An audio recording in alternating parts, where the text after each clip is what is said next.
اللہ تمہاری اولاد کے بارے میں تمہیں وصیت کرتا ہے، مرد کا حصہ 2 عورتوں کے حصے کے برابر ہے۔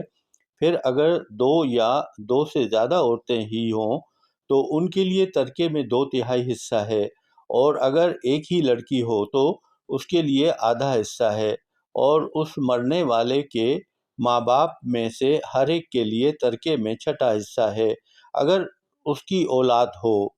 پھر اگر اس کی اولاد نہ ہو اور اس کے ماں باپ ہی اس کے وارث ہوں تو اس کی ماں کے لیے تیسرا حصہ ہے۔ پھر اگر اس مرنے والے کے ایک سے زیادہ بھائی بہن ہوں تو اس کی ماں کے لیے 1/6 حصہ ہے۔ یہ تقسیم اس کی وصیت پر عمل یا قرض ادا کرنے کے بعد ہوگی۔ تمہارے باپ اور تمہارے بیٹے، تم نہیں جانتے کہ ان میں سے کون نفع کے لحاظ سے تم سے زیادہ قریب ہے۔ یہ تقسیم اللہ کی طرف سے مقرر ہے، بے شک اللہ تعالیٰ خوب جاننے والا، بڑی حکمت والا ہے۔ اور تمہاری بیویوں کے ترکے میں تمہارا آدھا حصہ ہے اگر ان کی اولاد نہ ہو۔ پھر اگر ان کی اولاد ہو تو ان کے ترکے میں تمہارا چوتھا حصہ ہے۔ یہ تقسیم ان کی وصیت پر عمل یا قرض ادا کرنے کے بعد ہوگی۔ اور اگر تمہاری اولاد نہ ہو تو تمہارے ترکے میں تمہاری بیویوں کا چوتھا حصہ ہے۔ پھر اگر تمہاری اولاد ہو تو تمہارے ترکے میں ان کا 8واں حصہ ہے۔ یہ تقسیم تمہاری وصیت پر عمل یا قرض ادا کرنے کے بعد ہوگی۔ اور اگر وہ آدمی جس کا ورثہ تقسیم کیا جا رہا ہو اس کا بیٹا ہو، نہ باپ، یا ایسی ہی عورت ہو اور اس کا ایک بھائی یا ایک بہن ہو تو ان دونوں میں سے ہر ایک کے لیے 1/6 حصہ ہے۔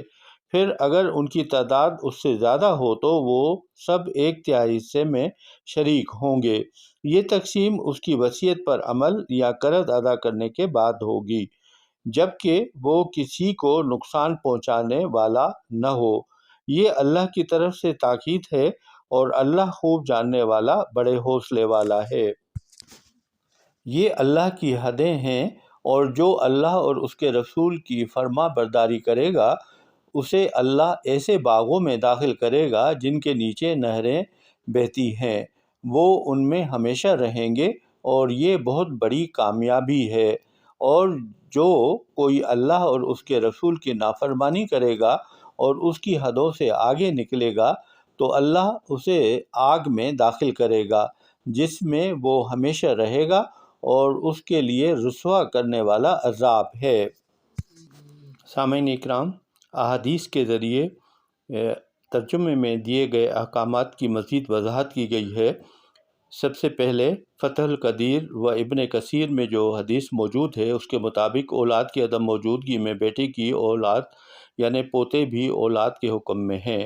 اس پر امت کے علماء کا اجماع ہے۔ دوسری وضاحت روح المعانی میں ہے، جس کے مطابق میراث کے احکام بیان کرنے کے ساتھ ساتھ یہ تیسری مرتبہ کہا جا رہا ہے کہ ورثے کی تقسیم وصیت پر عمل کرنے اور قرض کی ادائیگی کے بعد کی جائے، جس سے معلوم ہوتا ہے کہ ان دونوں باتوں پر عمل کرنا کتنا ضروری ہے۔ پھر اس پر بھی اتفاق ہے کہ سب سے پہلے قرضوں کی ادائیگی کی جائے گی اور وصیت پر عمل اس کے بعد کیا جائے گا، لیکن اللہ تعالیٰ نے تینوں جگہ وصیت کا ذکر قرض سے پہلے کیا ہے، حالانکہ ترتیب کے اعتبار سے قرض کا ذکر پہلے ہونا چاہیے تھا۔ اس میں حکمت یہ ہے کہ قرض کی ادائیگی کو تو لوگ اہمیت دیتے ہیں، نہ بھی دیں تو لینے والے زبردستی بھی وصول کر لیتے ہیں، لیکن وصیت پر عمل کرنے کو غیر ضروری سمجھا جاتا ہے۔ اور اگر لوگ اس معاملے میں تساہل و تغافل سے کام لیں اس لیے لیتے ہیں، اس لیے وصیت کا پہلے ذکر فرما کر اس کی اہمیت واضح کر دی گئی ہے۔